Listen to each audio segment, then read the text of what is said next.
There is a moment in every great game. A moment where one player decides, right here, right now, nobody gets through. And they hold. Not because they're the fastest, not because they can run, not because they have some escape plan waiting in their back pocket. They hold because they chose the right ground, because they understood something the enemy team did not. That is what Domina feels like when she's played correctly. Not chaotic, not flashy. Something quieter than that. Something more certain.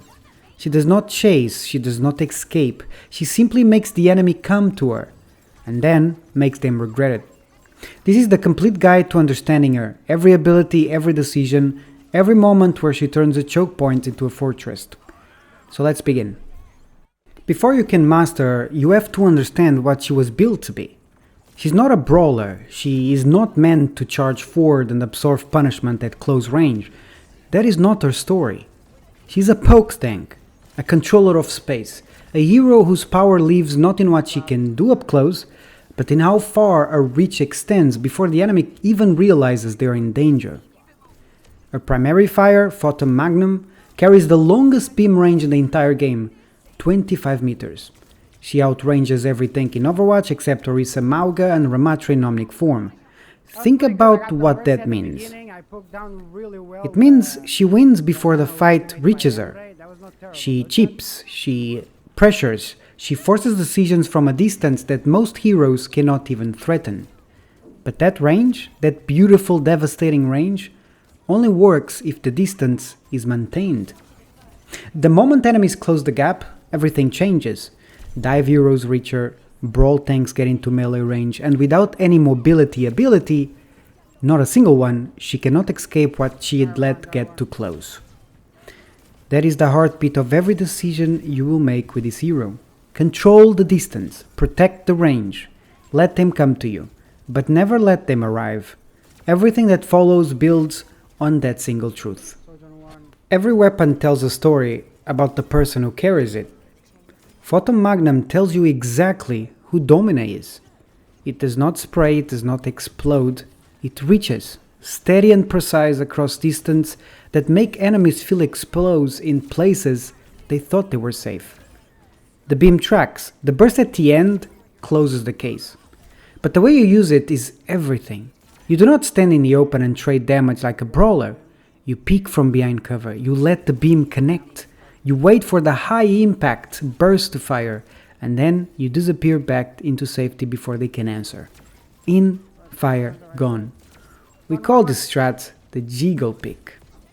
The burst shot is hit scan, no leading required. The moment your crosshair finds them and you pull the trigger, it hits.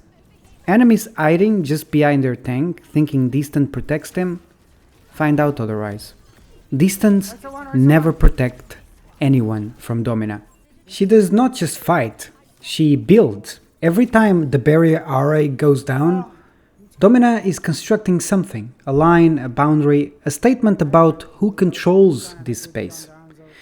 Each segment carries its own health. Enemies cannot shatter the whole thing at once, they must dismantle it piece by piece. And while they're focused on one crumbling panel, the gaps they created become her windows. She fires through the holes they made trying to break in, and with every shot, every bit of damage dealt, her passive heals her shields back. The aggression sustains her. The destruction of her own barrier becomes the engine that keeps her alive. Deploy it at the choke points, in long hallways, across doorways that give your team multiple protected sidelines at once. And know its enemies. AoE damage, Junkrat Mines, Reinhardt's Hammer, Sojourn Z can tear through multiple segments at once. When those heroes are present, trust cover more than the barrier. Adapt. She always has another way. There is something poetic about a hero with no escape ability having an ability that throws enemies away from her. She cannot run, so she makes running unnecessary. Sonic repulsors work on one condition. There must be a wall, and Domina, who cannot retreat to find one, learns to always already be standing near one. The positioning comes first, the bait comes second, and when the dive hero commits, She fires. They hit the wall, they are stunned, and for one brief, decisive moment, she's the fastest one in the room. On maps like Heikenwald's Bridge, that wall is the sky. Enemies launched off the edge do not come back. Some threats you see coming, some you only understand when they arrive.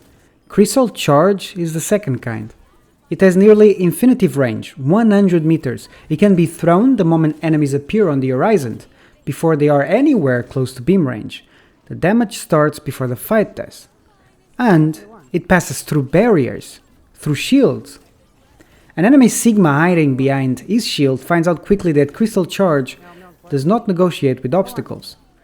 When your HP shields are low, aim it at an enemy and detonate it. The passive lights up, the shields return.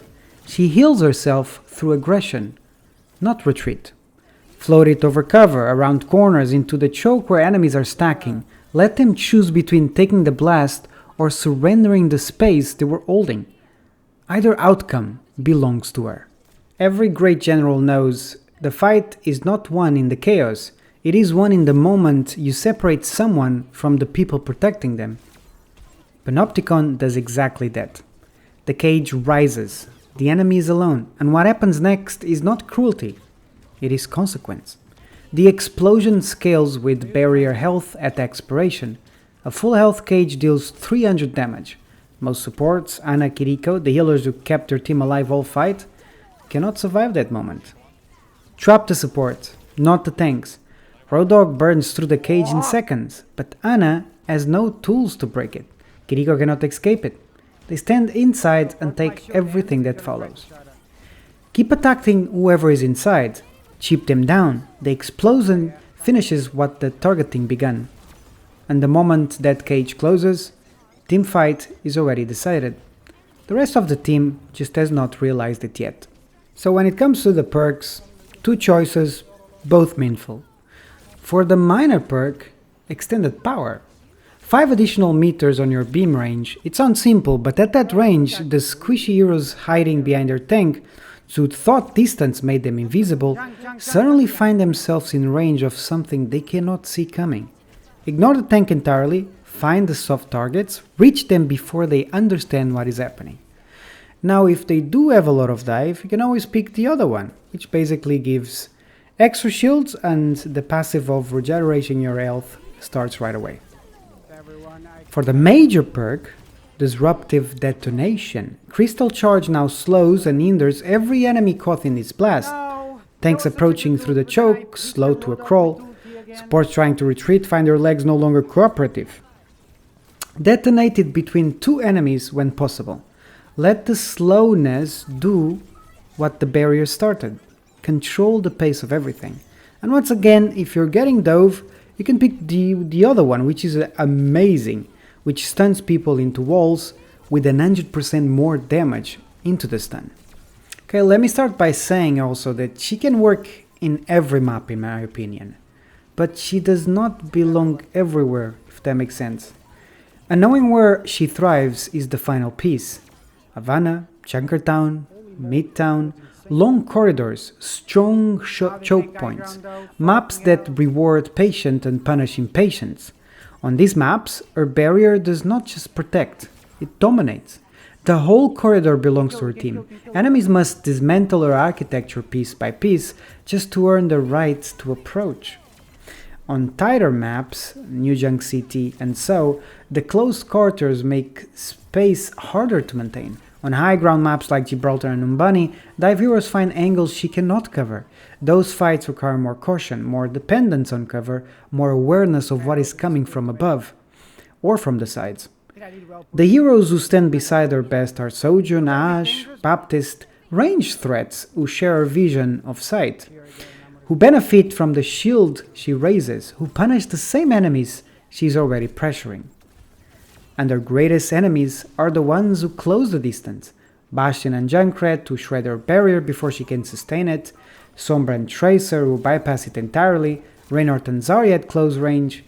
When they arrive, she must answer with sonic repulsors or not at all. The answer is always the same. Do not let them close the gap. Choose the ground, build the space, make them come to you. She has no dash, no leap, no escape. She does not need them.